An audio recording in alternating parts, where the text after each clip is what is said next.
Hello everyone, আসসালামু আলাইকুম। আপনারা সবাই কেমন আছেন? আশা করি আপনারা সবাই ভালো আছেন। তো আলহামদুলিল্লাহ, আল্লাহর রহমতে আমিও অনেক অনেক ভালো আছি। তো আজকের ঈদের তৃতীয় দিনের ব্লকে আপনাদের সকলকে আমন্ত্রণ জানাচ্ছি। তো আজকে হচ্ছে যে আমরা পালংকালিতে যাচ্ছি, আমি আর আমার ভাগ্নে আমার আপুর বাসায়। তো ভাবলাম আপনাদের সাথে একটা ভিডিও শেয়ার করব।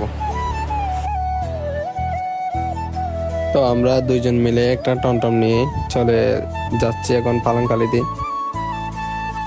দেখতে পাচ্ছেন এখানকার প্রাকৃতিক পরিবেশ খুবই সুন্দর। গ্রামের জীবন প্রকৃতির সান্নিধ্য এক অপূর্ব সুন্দর জীবনযাত্রা। শহরের কোলাহল, ব্যস্ততা আর যান্ত্রিকতার বিপরীতে গ্রামের জীবন শান্ত, নির্মল এবং স্বস্তিদায়ক। গ্রামের জীবনের সৌন্দর্য হচ্ছে যে প্রকৃতির সান্নিধ্য, সবুজ ধানক্ষেত, বয়ে চলা নদী, পাখির ডাক, ঠান্ডা বাতাস এসব গ্রামের প্রকৃত সৌন্দর্যকে ফুটিয়ে তোলে। গ্রামের সহজ সরল জীবনযাত্রা। গ্রামের মানুষ সাধারণত সহজ সরল এবং পরস্পরের প্রতি আন্তরিক থাকে। তারা একে অপরের বিপদে আপদে পাশে দাঁড়ায়।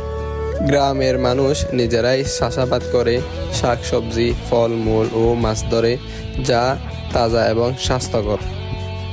নির্মল পরিবেশ। এখানে বায়ু দূষণ, শব্দ দূষণ নেই বললেই চলে। গ্রামের পরিবেশ স্বস্তিদায়ক ও প্রশান্তিদায়ক। তো আমরা এখন চলে আসছি পালংকালী স্টেশনে।